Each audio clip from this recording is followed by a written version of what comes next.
All right, we're working. Okay. You guys remember what cognitive dissonance is? Yes.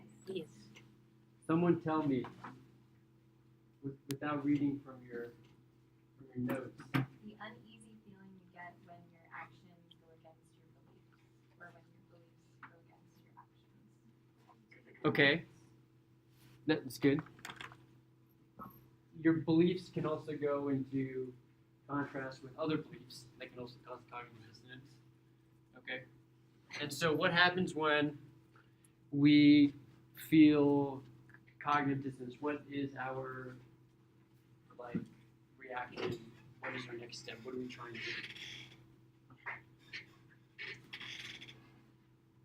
do? Get rid of that feeling. Yes, exactly. We try and get rid of that feeling. So, what are things we do to get rid of that feeling? Sorry? Yeah, okay. So we do self-affirmation. We try and boost our self-esteem in other areas. So that's something we do. Okay. Justification of, Like, say it's like an action that goes against Mhm. your belief, you justify the action. Right.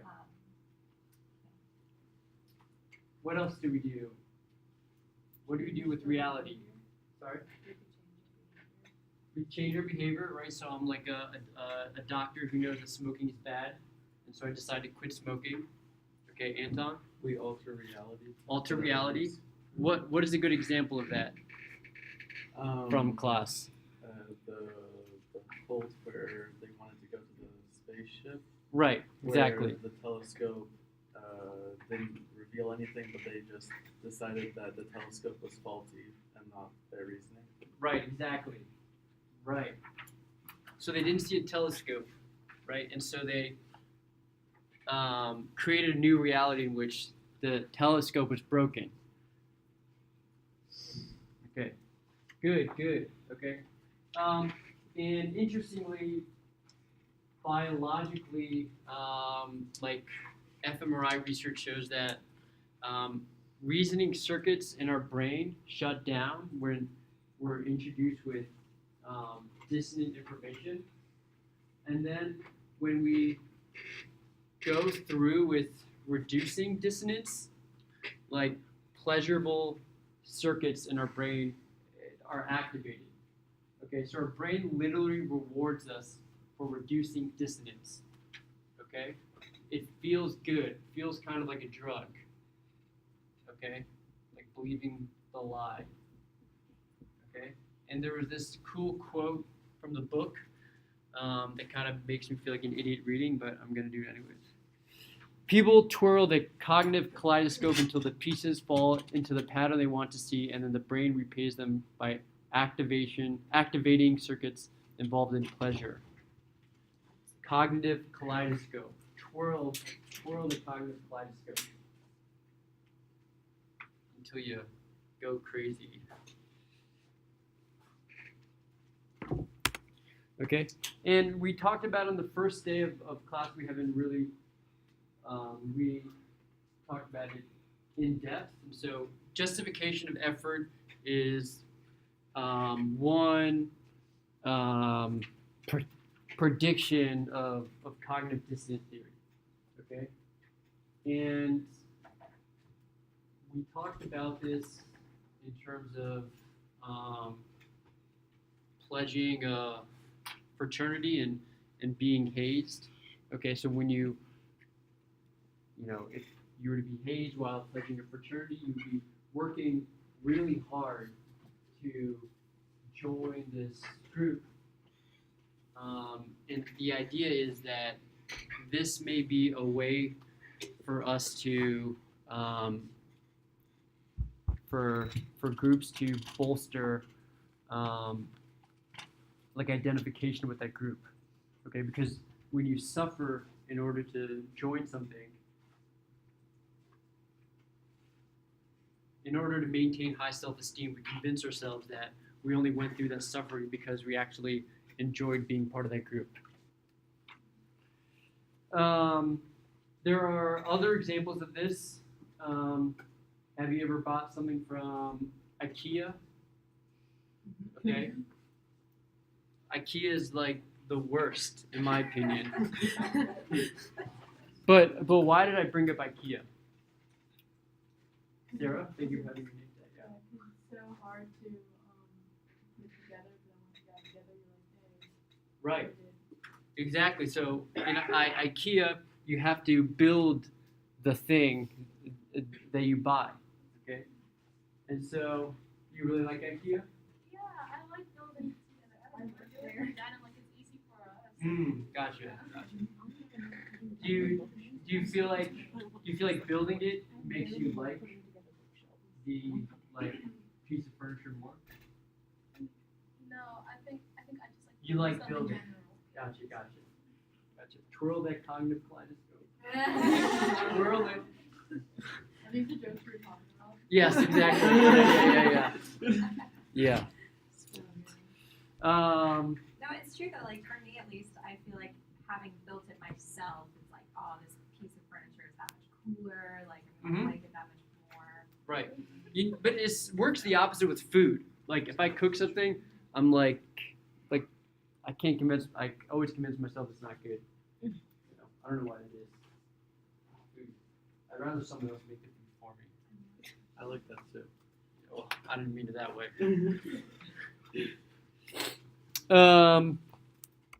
Okay, so more types of justification. This book really gets deep, really dives into cognitive dissonance. I think because the authors played a role in developing this theory. Okay, so we have external justification, and to understand internal justification, imagine your friend just bought a really hideous dress, maybe for Halloween.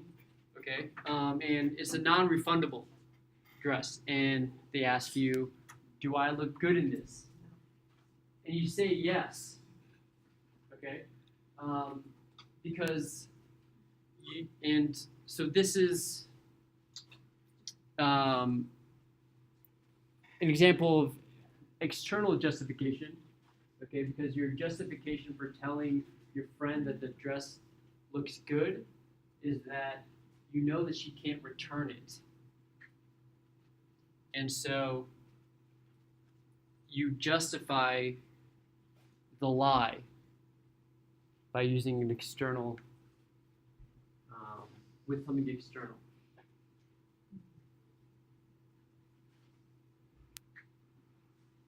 Okay, so this justification resides outside of you.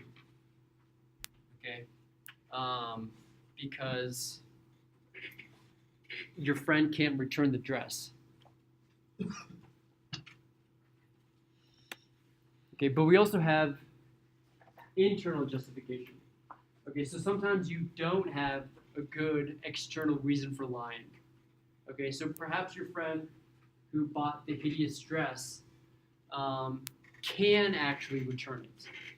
Okay, yet you still told her that it was an okay dress, that it was a pretty dress. Okay, and so this is going to cause us dissonance, right? Because we know in our hearts that this is an ugly dress, but our actions were telling this person that the dress was not actually ugly. Okay? And so we have to create justification here, right? Because this causes dissonance. And so we create internal justification by changing something about ourselves, generally our attitude. And so whereas our attitude at first might have been, this is an ugly dress, we start to believe that it was not actually an ugly dress. We create an internal justification.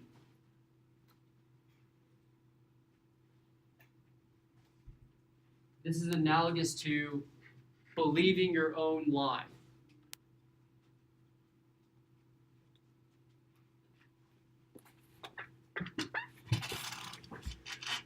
And so this should help make it clear.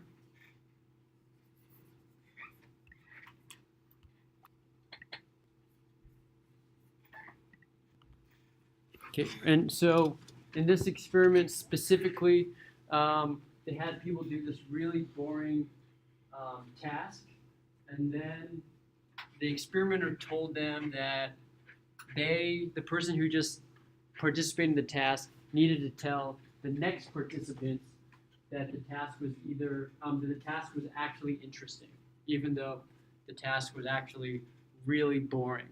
Okay, but some people got paid $1 for lying, and other people got paid $20 for lying. And then afterwards, when they asked the participants, the people who had to lie about the task, their opinions about the experiment, those who got paid $1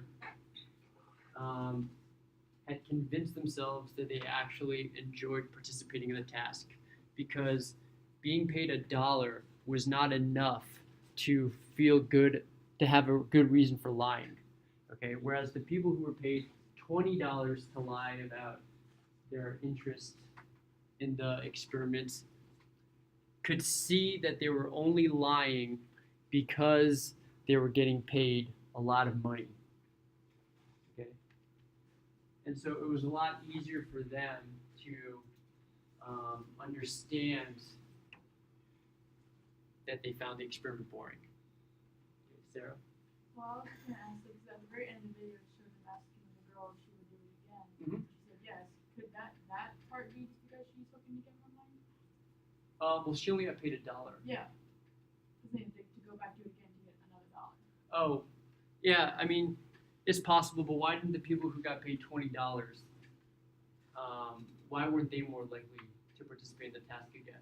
Because $20 is a lot of money, you know.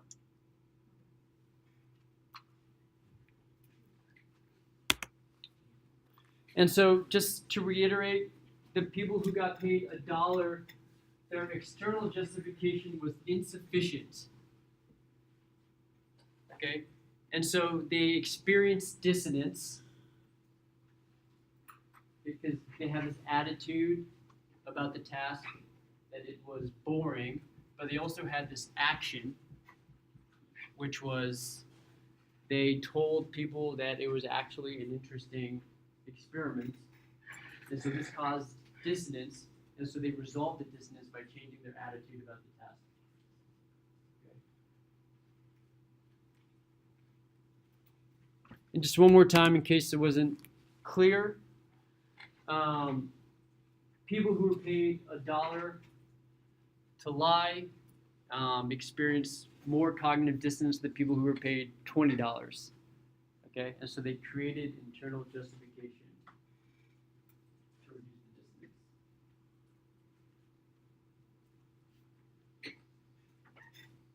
Any questions on the difference between internal justification and external justification and how it plays a role with cognitive dissonance? Whitney? Not like a question, but just to make sure I'm clear on this. So like the guys who got, who got $20 didn't have to convince themselves that they liked it because they experienced less dissonance, and therefore, because they know they didn't like it, is that why they didn't go back for a second time? Mm-hmm. Yeah. And then, But do you understand why they knew that they didn't like it? because they got $20 anyways? Yeah, because it was easy for them to know why they lied. It was for the $20.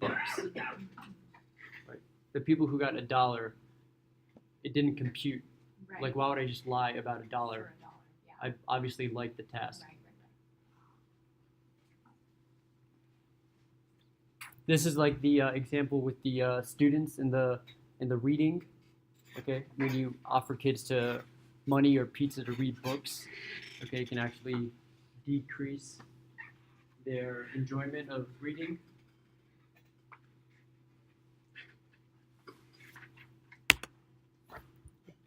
And so counter-attitudinal advocacy is when you make someone state publicly an attitude that is different from what they really believe in.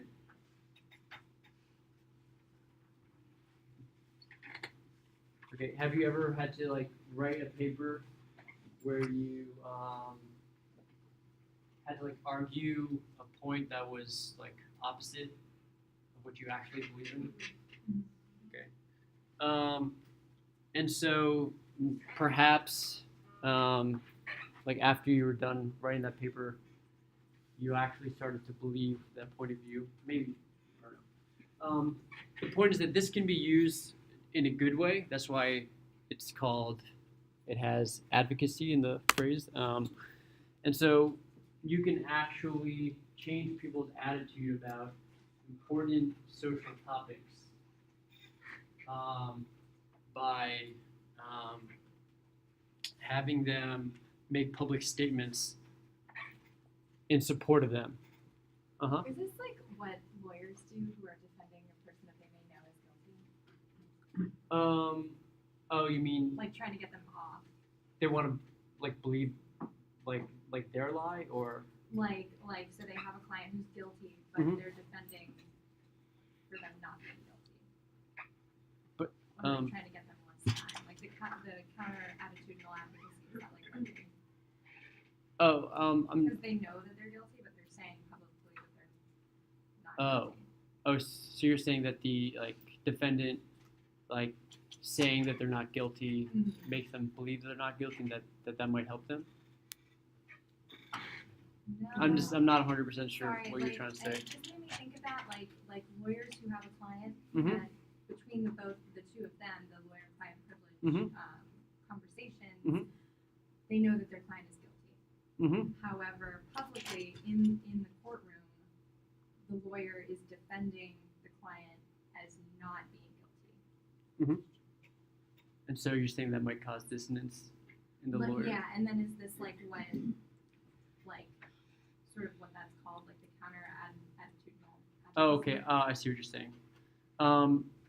No. So what this is saying is that you can change someone's attitude about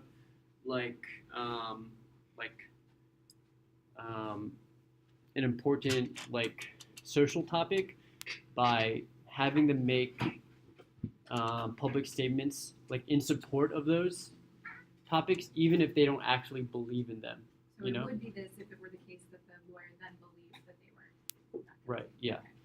Okay. And so I think prisoners of war, sometimes they make them write letters about how much they love their captors, to kind of make them. So it's not really advocacy, So yes, the Stockholm syndrome is when you fall in love with your captors, and one way to induce that is to, or one way it has been done is by making prisoners of war literally write essays about how much they love the country that has taken them prisoner of. And so, right, it causes dissonance because you don't actually feel this way, but your behavior is suggesting otherwise, and so you begin to believe your own lie. Okay. So the book talks about the hypocrisy paradigm and then uses this condom study example. And so you guys know what hypocrisy is? It's when someone says one thing and does another. Okay, and you can see how this would cause dissonance. This falls right into the line, cognitive dissonance line. And so the idea is that when someone's acting hypocritical, if you make them aware of this conflict between their attitude and their behavior, it will cause dissonance, and people will reduce dissonance by changing their behavior. And the book did this example with condoms. And so they had two groups of college students.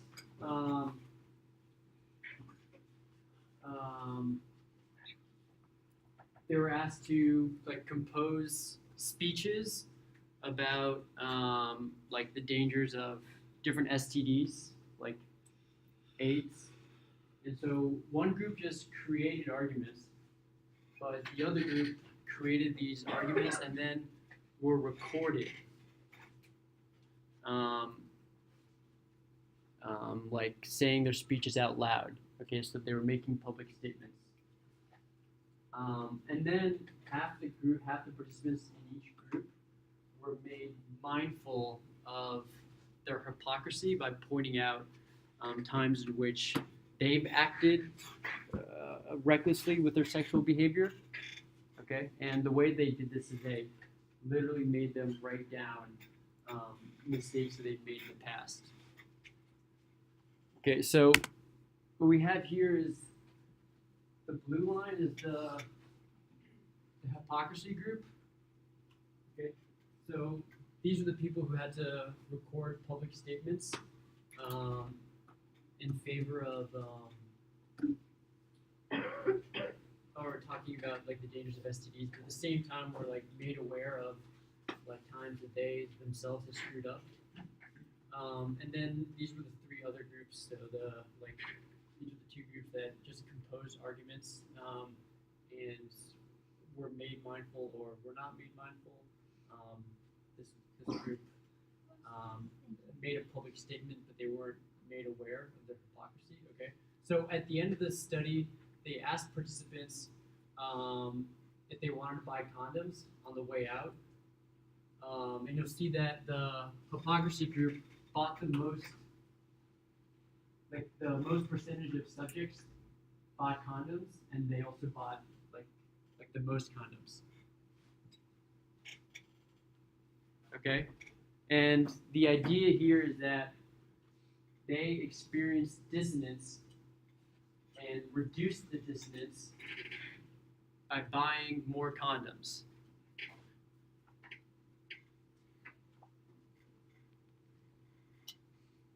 Weird study. But, does it make sense? No, if anyone doesn't make sense that needs me to explain it.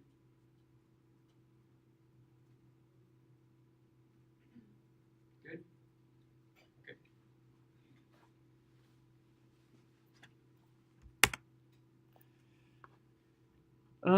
So based on what we've talked about, if we want to change someone's attitude about something, should we make the punishment more or less severe? Less? How many people think less? And. How many people think more? More. Why more? Get the message across more. Okay. Persuades them not to do it again. Persuades them. And who thinks less and why? Why less?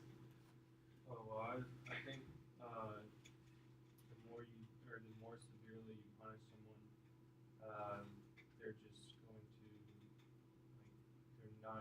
they're going to associate that with like I don't know, bad feelings, I guess. So it's basically you think it would change them, but in reality, their attitude. Think about it in terms of internal and external justification, right? Remember, some participants were paid $1 to lie. Like, if it's more severe, then that association is like with then their beliefs must be strong and they must be, steadfast. Mm-hmm. So then they're gonna hold on to those beliefs more. Okay, well, think about it this way. Imagine you want to, I don't know, you really want to date someone, and like your parents absolutely forbid it, and so you have to stop seeing this person. And someone asks you, so like consider that a severe punishment, okay? And someone asks you, why did you stop seeing so and so? What are you going to say? Because my parents. Parents made me, right? You have external justification, okay? Whereas if your parents had not come down on you so hard, okay, and you stopped seeing them, you might have needed internal justification for why you stopped seeing them. And so you start to actually believe, well, my parents didn't want to see them. I didn't really like him anyways, And so that's what I'm trying to get at with this Example, okay? If there is a strong threat of punishment in engaging in a behavior, you are giving the person external justification for refraining from the behavior. Whereas if the punishment is less severe, they don't have external justification. And we know that people's attitudes only change when they have to create an internal justification. And so a good example of this is this toy study. So they had children rate the attractiveness of toys. Okay. And then they told them that they couldn't play with the toys that they found most attractive. Okay? But half the participants were threatened with had the threat of a severe punishment for playing with the toys, but the other half only had a mild threat of a mild punishment for not playing with the toys. And then afterwards, they had all the kids rate the attractiveness of the toys that they had once found really attractive. Okay, so which group do you think wanted to still found the toys really attractive before this threat? I mean, after the threat. The second group? The one. Right. Yes. Yes. The second group. Yes. And why? Because they, every time they saw the toy, they wouldn't be thinking, I'm gonna get, they're gonna punish me if I play with this. Mm-hmm. So that's gonna be the external Right. justification. It would be more intense. Yeah, exactly. Yeah, so the students who had the threat, who had the severe threat, had an external justification for not playing with the toy. They knew that they were only not playing with the toy because they would have been severely punished. The other group of kids had the attractiveness of the toy that they wanted to play with in the first place went down. Because with the mild threat, they had they experienced more dissonance. And so they had to create internal justification by changing their attitude about the toy. Oh, I don't like this toy in the first place. That's why I didn't play with it.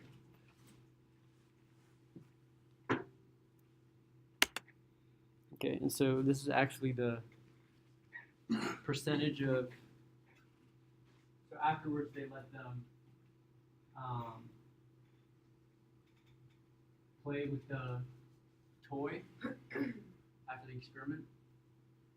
And almost 80% of the kids who had the threat of severe punishments wanted to play with the toy, but only like just over 30% of the students, the children who had the threat of mild punishments, still wanted to play with the toys. So that's like half.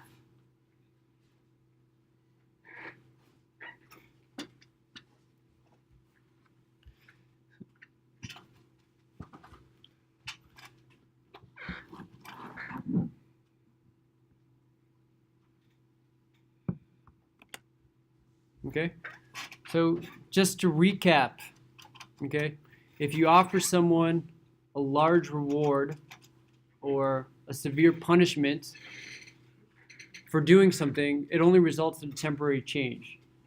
But if you want long-lasting change, small reward or mild punishment is better. And that's because of external versus internal justification.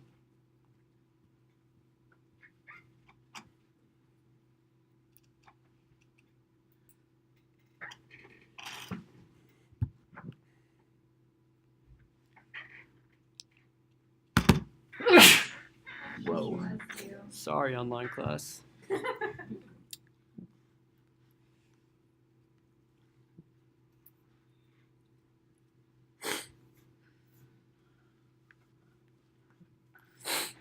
Ben Franklin effect. So Ben Franklin used to do kind acts for people he perceived as his enemies. The idea being that if he did something nice for someone that he didn't like, he would convince himself that he actually did like them. And that's because you'd want to reduce dissonance. And that's because the only way to reduce dissonance is by convincing yourself that you did this kind act for someone else because you actually liked them. That's the Ben Franklin effect. Sarah? Isn't that where the term keep your friends close but your enemies closer comes from? Oh, I don't know. Yeah. I do keep my enemies close. Well, so you keep your enemies close because you actually want to like them?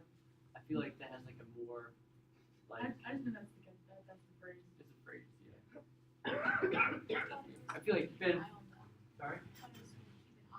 Yeah. The phrase is just like just in case they. Ben Franklin actually sounds kind of like a nice guy. Like he wants to convince himself that he likes these people he hates. You know. Because the phrase is So if you can like be they one step betray ahead. you. If Sorry? they the phrase is like if they betray you or something, you already saw it coming. Oh, okay.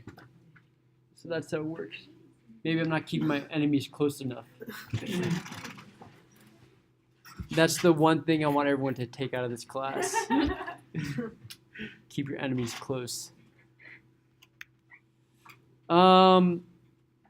Interestingly, cognitive dissonance also predicts that when we act cruel towards someone, we reduce dissonance by changing our thoughts about the victim. And so I think someone, she's not here, I don't think, but brought up this example a couple days ago. Okay. And so in both these experiments, they had people insult other people, and then they rated how they felt about the person they insulted. Okay. So how do you think that students felt in the first example after they had to insult a Confederate? So they rated how much they liked the Confederate, and then they had them insult the Confederate, and then they asked them how much they liked the Confederate after insulting them. Okay. What do you think happened during that second rating?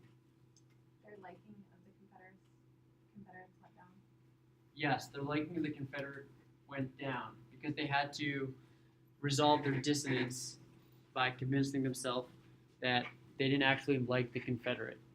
That's why they had insulted them in the first place. And same with the second experiment. They had participants deliver shocks to victims who couldn't retaliate. And they found that the participants who delivered the shocks were more likely to derogate their victims. Okay, so treating someone badly makes you think less of them. And this is called dehumanizing.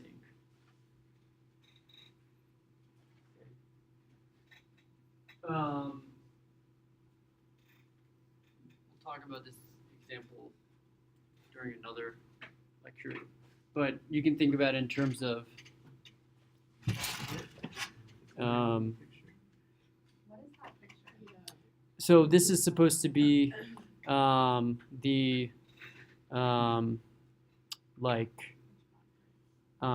prison guards at the in this prison. They were treating the prisoners really poorly, you know, and so it's an example of dehumanizing, like not seeing someone as human, to kind of make yourself feel better about keeping them prisoner in the first place.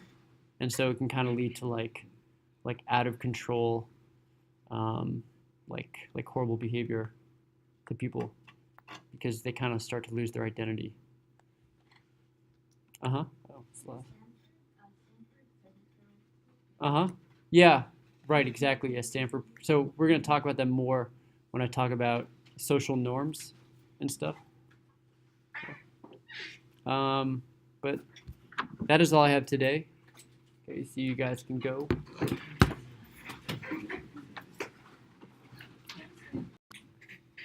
Session 6, attitudes and attitude change. Or we're going to talk a little bit about attitudes, different types of attitudes. Talk a little about like commercials. What is it about commercials that are like appealing and kind of like really work well on us? What else? Talking about attitude change as well as persuasion, and then how to like tricks to use, or like tricks people use so that like persuasion attempts don't work on them. So yeah, let's get started. So as basic as possible, an attitude is your like an evaluation, an enduring evaluation. It means that it lasts over time about like anything, an object, like a person, an idea. And attitudes generally are stable for some time.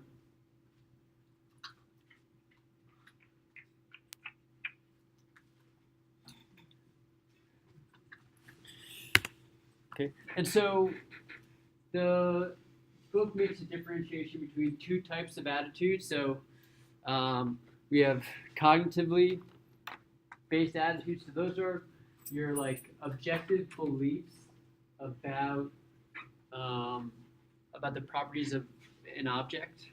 Okay. So what are some like objective facts about like a vacuum cleaner?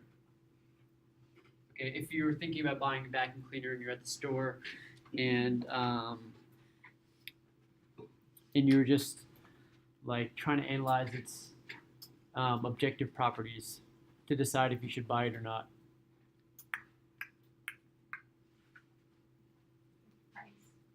Price, motor power. Capacity, What does capacity mean? like how much it can hold. Mm. Oh, gotcha, because you got to empty it at the end.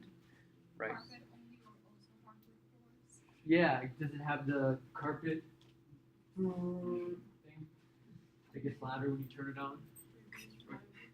Yeah, right. And so these are pretty like objective. There's not a lot of emotion involved. But we also have affective-based attitudes, and these are your like feelings and values, like about an object. Okay. So this is when you are attracted to someone, even when you objectively know that they are bad for you. Right. And this is like when you ask someone if they like Nickelback, you know, and they're like, hell no, Nickelback is stupid. Like, you guys know what I mean? Like, so what are some like objective facts about Nickelback? They are musicians. They're musicians. They, Sorry. Oh, okay, there's. No, I think they're Canadian. I said Korean at first, and I was like, how? No. I think they're Canadian. I don't know. The lead singer They're did it on humans. Canadian, she's Canadian. Okay. They have So instrumentalists and a singer. their the music is kind of, it's like poppy. I feel like it's like objective, you know. Well, I mean it's rock, but it's like It's pop yeah. rock. I mean, but it's like, They are. I don't know what the word I'm trying to Yeah. like. It's catchy. It's catchy, Contemporary. right? Yeah. I don't know what contemporary means. Like modern. Like Okay, yeah. And so so those are like cognitively based attitudes, right? You know, but like an affective based attitude is like they suck, you know, like seems to be like everyone's first reaction when it comes to Nickelback, including me. Except I was listening to "How You Remind Me" by Nickelback, So good. and it's not a bad song.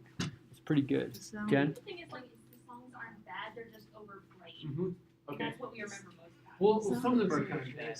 Well, Yeah, no. I know what you mean though. Like It could be for any band, any band. They're not. not the Beatles, About that.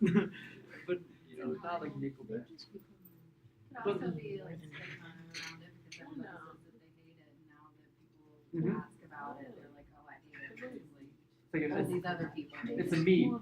Yeah. Yeah. Jen, I was just gonna ask, is it effectively based, does it mean like opinion based kind of? yeah. So you're not basing it on like objectives, you know. I guess you know, objective facts can come into opinion, you know, but it's really driven by like an emotional like gut reaction to something, you know, like you know you hate something even if there's really no good reason to hate something, you know, or you like something even if there's no good reason to like it, you know. And so yeah, I guess it would be more opinion based than like cognitively based attitude.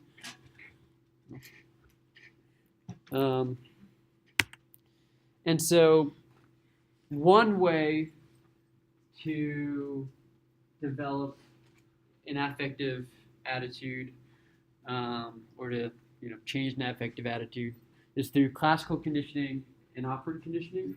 Are you guys familiar with these areas of behaviorism? Okay, so in classical conditioning, you can change someone's attitude by pairing a neutral stimulus with something that creates an emotional response, and then after a while, the neutral stimulus takes on the properties of the emotional stimulus. Okay, so like you present food to a dog and it makes it salivate, and then while you're presenting the food, you also ring a bell, constantly, and then eventually you like take away the food and the dog salivates just by like ringing the bell, and objectively, the bell is not a piece of food, right? But it's still making the dog salivate. There's also operant conditioning. So this is when you make a behavior more or less frequent depending on on rewards or punishments. Okay, and I don't want to go too far into this, but I mean, you guys know what operant conditioning is, right? Yes. Like, I'll give you $10 if you finish your homework. If you don't do your homework, I'll punish you. And that will make you do more homework. Yeah. Okay. And so we can have explicit and implicit attitudes, okay? And explicit attitude is an type of attitude in which you are aware that you hold that attitude. Okay, so most of you are probably pretty sure on whether you are a Democrat or Republican or, I don't know, moderate or something. Okay, probably more aware than when I taught this class last year.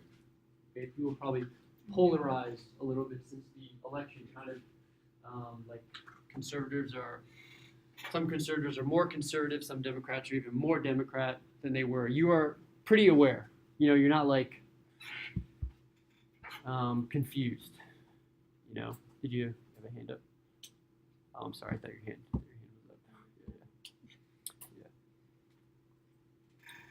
Yeah. But we also have like implicit biases. So explicitly, you might be pretty obvious to you that you're not like a racist person. You're like I'm not racist. Treat everyone the same. I want everyone to have equal rights.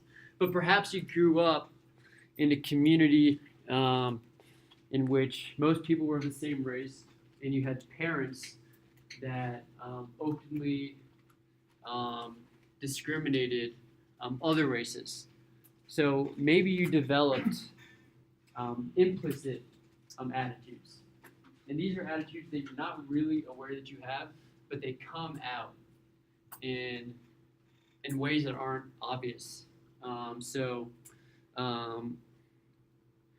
Maybe you don't look people in the eyes from other races.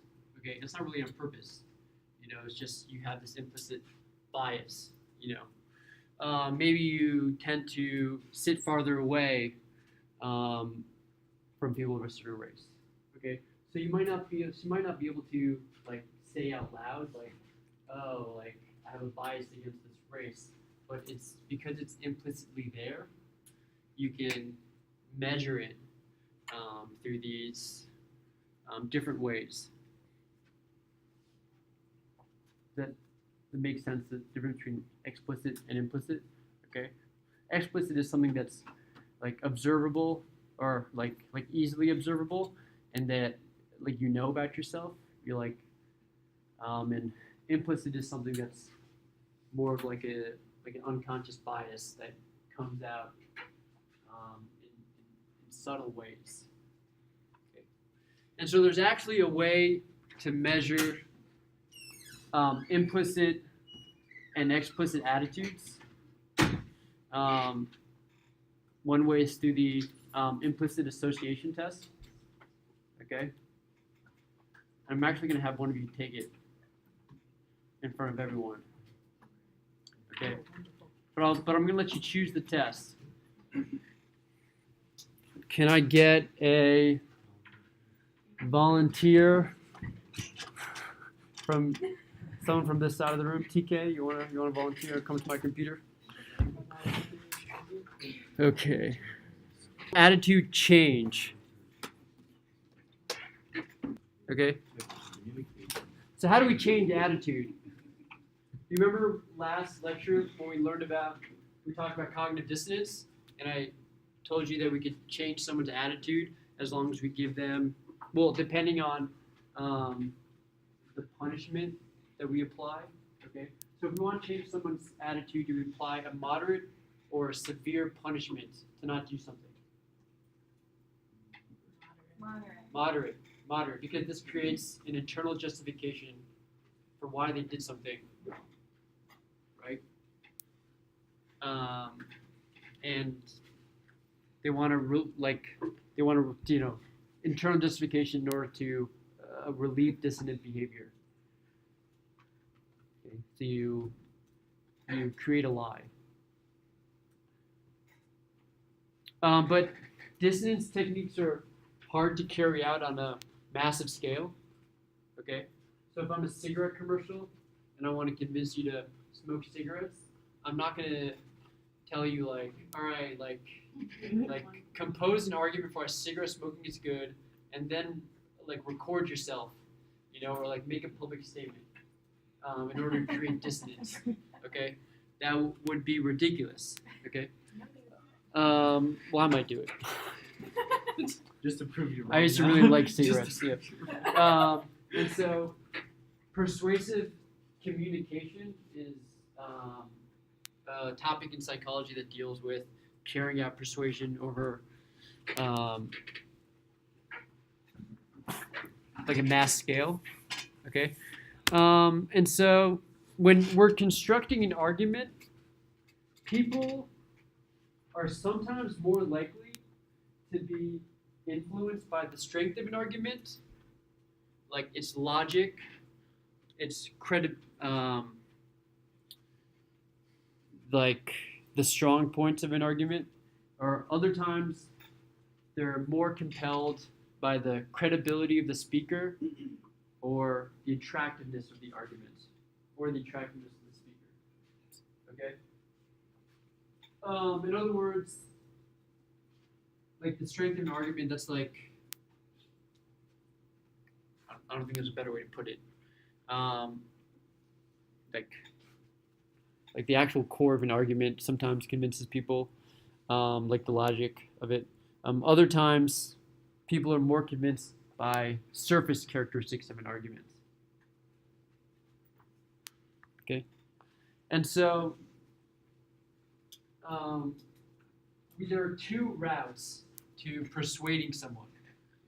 There's the central route, and that's when we are trying to persuade someone by using like a logical argument. And we also have, we also take the peripheral route to persuade people. And that's when we persuade them by using like surface characteristics, like, oh, like, you know, you guys should buy this car because I'm an attractive salesperson. I went to Harvard.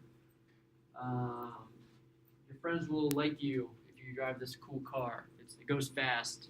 You know, well, Go zoom zoom. yeah. Central route would be more like this is you know, like pretty reliable car. It's not very expensive.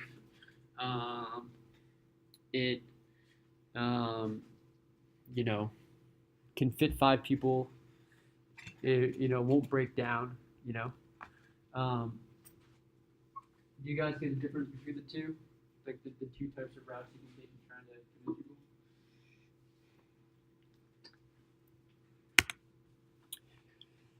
So there are times when we're more likely to be persuaded by the central route versus the peripheral route. You're more likely to be persuaded by central, so like the strength of an argument, if you're motivated and have the ability to pay attention to the argument. Okay, so if you're like invested in it. You're more likely to be influenced by the peripheral route if you don't have a lot of motivation and ability to pay attention to the argument. If you just don't really care that much, or you're not attentive, maybe you're tired, drunk. So we're gonna. Okay, so this is a. Okay. So this is a good like depiction. So this person is making an argument, and at the top you'll see that that these 3 people are like close to the speaker. They're interested and they actually want to hear more. And so persuasion is going to occur if the arguments are like compelling. However, the people down here, they're tired and they're hot. They have to go to the bathroom and they don't really care about the speaker. And so the persuasion is going to depend on more peripheral cues, such as like the length of the communication or the attributes of the communicator. So, for example, this guy is saying, "The speaker's a babe. Like this speaker could talk all day. Wow, this speaker is such a nice and friendly person." And so, these people are more likely to be persuaded by the peripheral route.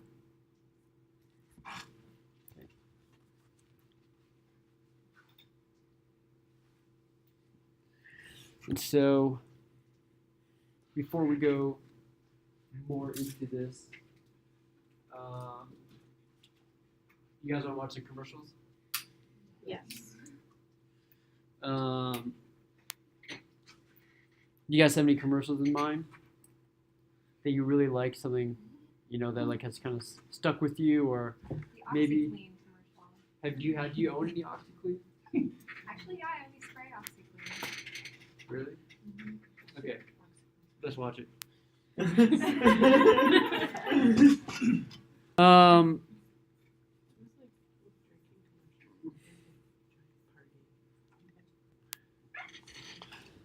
So you know how you get a flu shot? Okay. Have you guys ever gotten a flu shot or like a vaccine Yes. or something? So what is a vaccine? It's It's- inactive it's viral a components weaker- that allow your body to build up Yeah, a response system. so right. that- It's a weaker version of the virus that is trying to inoculate against you, inoculate you guys. So like when you get a flu shot, you're getting like antibodies of the flu. Like, I'm sorry, you're getting like small dose, like I don't know how to say it, like You're getting inactive components of the virus. you're getting components of the flu, okay, and but it's like A week of strand. yeah, like really weak strands. So what it does, it helps your body develop antibodies against the flu. So then when you are infected by the flu, like your body can fight it. Okay, we can inoculate people against persuasive messages the same way. Okay, by telling people, by like how do I say it? By exposing people to small like small parts of an argument, okay? When they're exposed to bigger components of that argument, they're more effectively able to fight being persuaded, okay? And the reason is when you're give people small doses of opposing arguments, it allows them to come up with like counter arguments. Okay, so then when they get like larger doses of the argument, they can use those counter arguments they developed earlier to fight persuasion. Does that concept and that metaphor to like actual vaccines make sense to you guys? So like they're not gonna be changing their mind. Right. Right.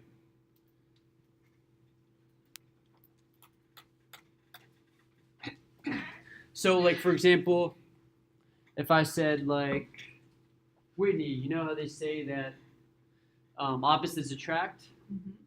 I'm like, that's a bunch of BS, you know? And then later, someone comes to you and they provide evidence, scientific evidence for that opposites attract. Okay, you'll be less likely to be persuaded by that, because I originally told you, I gave you a small dose of the argument, and then told you that it was BS. I forgot You know that what I part. mean? I was like, I would be persuaded if I saw statistics. Yeah, so it's like planting the seed. Mm-hmm. Yeah. What else? Oh, okay. So, in terms of product placement, so that, do you guys know what product placement is? When you like see someone drinking a Heineken in James Bond, okay? The reason why these work is because when you slip a product into a movie, it kind of gets through like past your conscious awareness. And so we're not able to fight off persuasion by developing counter arguments. Okay? But you can inoculate people by warning them about product placement beforehand.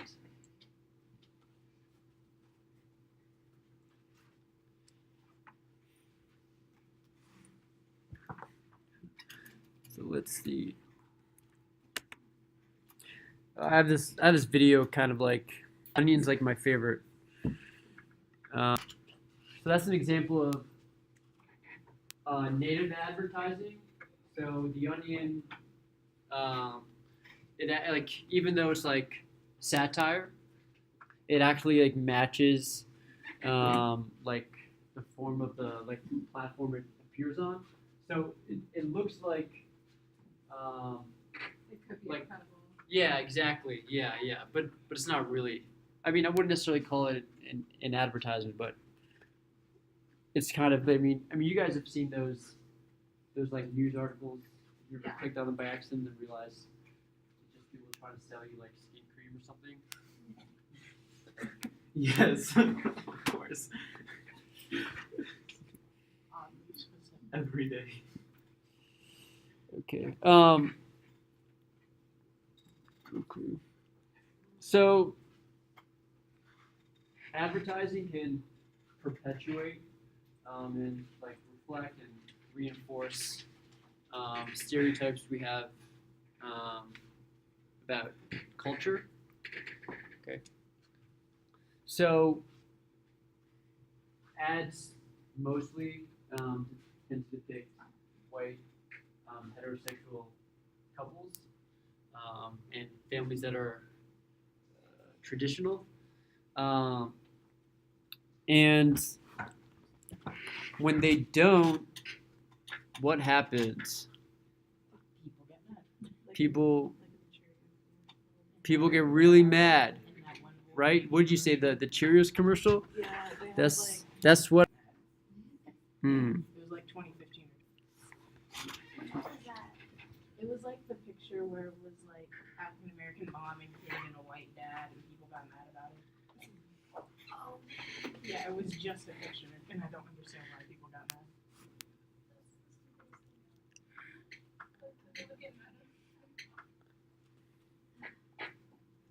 Okay, so advertising obviously perpetuates, well, not obviously, but it definitely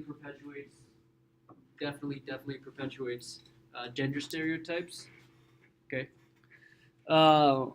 So men and women are depicted way differently in advertisements usually. So women are usually viewed as in the role of like dependents on others, while men are seen as like independent and like in a role of power. Okay.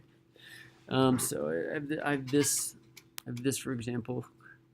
It shows the percentage of women that are depicted independent roles in different states across different years. So Different countries. yeah, I'm sorry. Yeah, yeah, different countries. Yeah. So right in the United States in 1981, men were in a dependent role only 10% of the time versus 75% versus with women. It looks like, man, 1997. I don't know what's up with that. It's the outlier. We don't care yeah. about that one.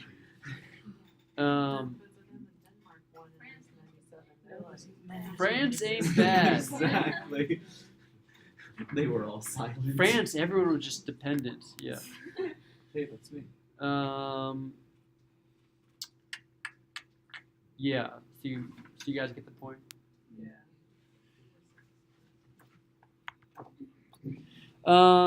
And so you might be thinking, well, do advertisements like actually influence our attitudes? And so they've found that like women's depictions in magazines are getting thinner and thinner and thinner. Okay. So I don't know. I was watching a movie the other day. Have you guys seen Something Like It Hot Yeah. with Marilyn Monroe? Oh yeah. She's like the ideal female at the time. Like everyone wanted to either look like Marilyn Monroe or Jackie Kennedy. Yeah. You know, and like Marilyn Monroe was not thin compared to like how women are depicted And now. in ads today. Right? I was actually super surprised. Yeah.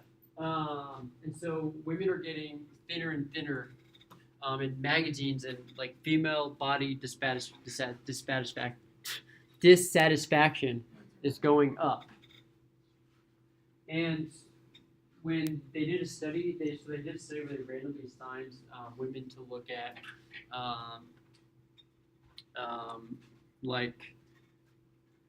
media depictions of other women in magazines, and they found that when they did, that they had a dip in their self-image. Okay, so their self-esteem went down when they had to be forced to look at media depictions of women. And the same is true with men.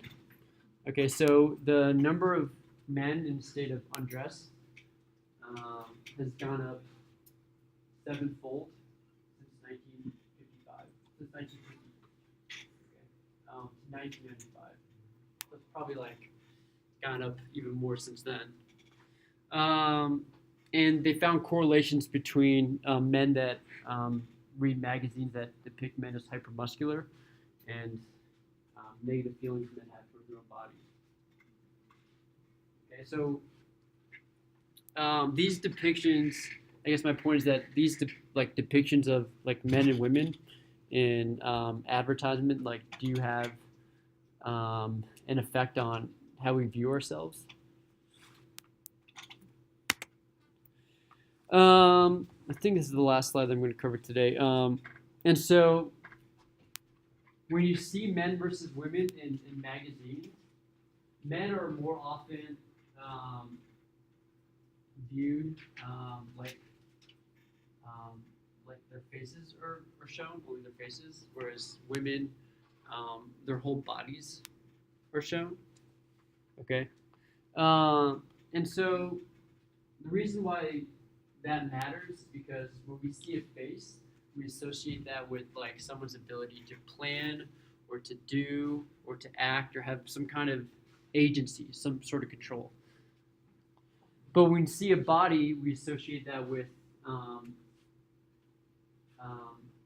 like having an emotional mind and like prone to feeling sensations. Okay, and so this is obviously not good. Okay, because if we're showing men's faces, we're depicting them as being capable of like being intelligent, but when we show like a woman's whole body, we depict them as like an emotional human being who's like only capable of like feeling sensations. And I guess I have this infographic, one last infographic.